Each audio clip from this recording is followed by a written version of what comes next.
नमस्कार दोस्तों, हरे कृष्णा, राधे राधे। आने वाली है वैकुंठ चतुर्दशी। वैकुंठ चतुर्दशी बहुत ही बड़ी त्यौहार है और इस दिन भगवान शिव जी और भगवान नारायण जी का एक साथ पूजा अर्चना की जाती है। आज के वीडियो में हम देखेंगे वैकुंठ चतुर्दशी के लिए हमें कौन सी सामग्री की आवश्यकता पड़ेगी।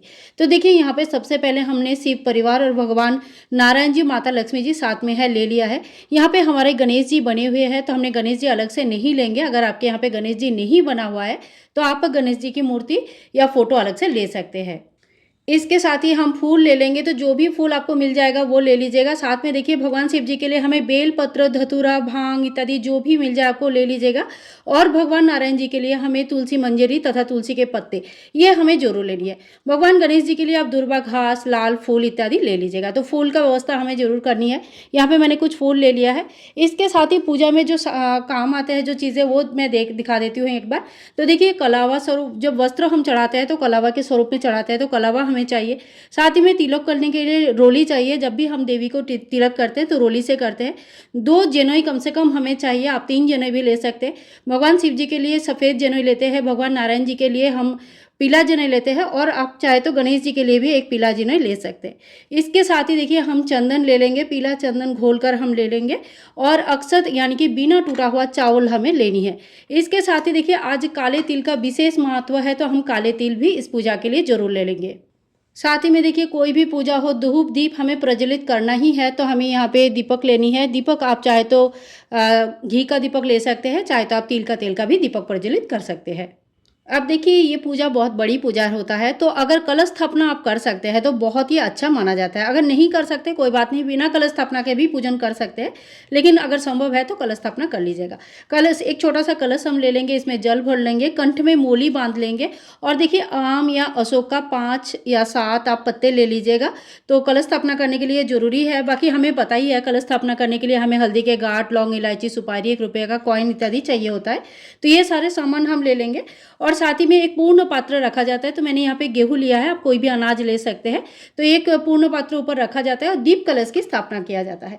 दीप कलश के लिए हमें अलग से एक दीपक तैयार करनी है, जो कि दीप कलश के रूप में हम स्थापना करेंगे। इसके साथ ही भोग प्रसाद के लिए आप कोई भी ऋतु फल ले सकते हैं, जो भी फल अवेलेबल है वो ले सकते हैं। कोई भी मिठाई इत्यादि, लड्डू वगैरह आप ले सकते हैं पूजा में चढ़ाने के लिए। और साथ ही में 1 लोटा जल भी हम ले लेंगे। जल हम थोड़ा ज़्यादा लेंगे क्योंकि पूजा में जल की आवश्यकता पड़ती है। अब आप कोई एक बुक भी ले लीजिए कथा पढ़ने के लिए, जो भी बुक आपके पास है। मेरे पास ये वाली बुक है, तो मैं यहीं से कथा पढ़ लेती हूँ। वैकुंठ चतुर्दशी का कथा जो है ना, आपको बुक्स में ही मिल जाती है, तो आप यहाँ से भी पढ़ सकते हैं, या आप चाहे तो कोई इंटरनेट से लेकर देखकर भी पढ़ सकते हैं। अब आते हैं इस पूजा का सबसे जो मेन चीज़ें है, वो है दीपदान।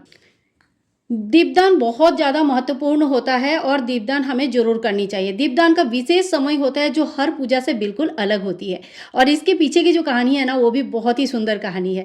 तो चलिए, दीपदान में हमें क्या करना है।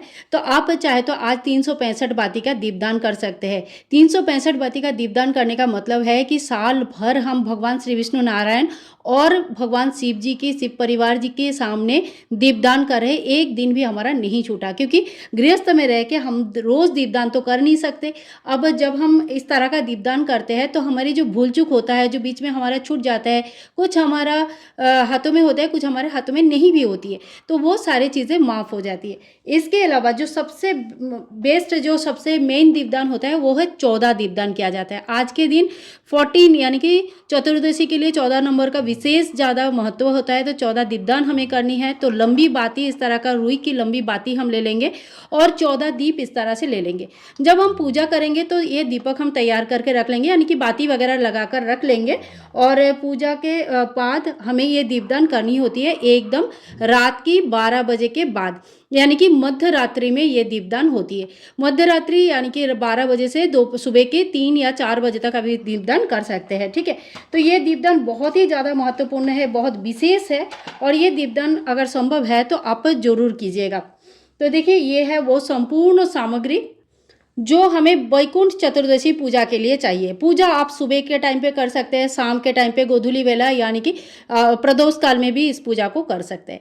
तो स्त्री पुरुष कोई कोई भी कर सकते हैं, व्रत रख के भी कर सकते हैं, बिना व्रत का भी कर सकते हैं, ठीक है। पूजा विधि जल्दी आप लोगों के साथ शेयर कर रही हूँ। ये सारे सामग्री का व्यवस्था आप जरूर कर लीजिएगा। इससे कम या ज़्यादा सामग्री की व्यवस्था भी आप चाहे तो कर सकते हैं। तो चलिए अब सीधा मिलती हूँ पूजा विधि है, तब तक के लिए bye bye and take care.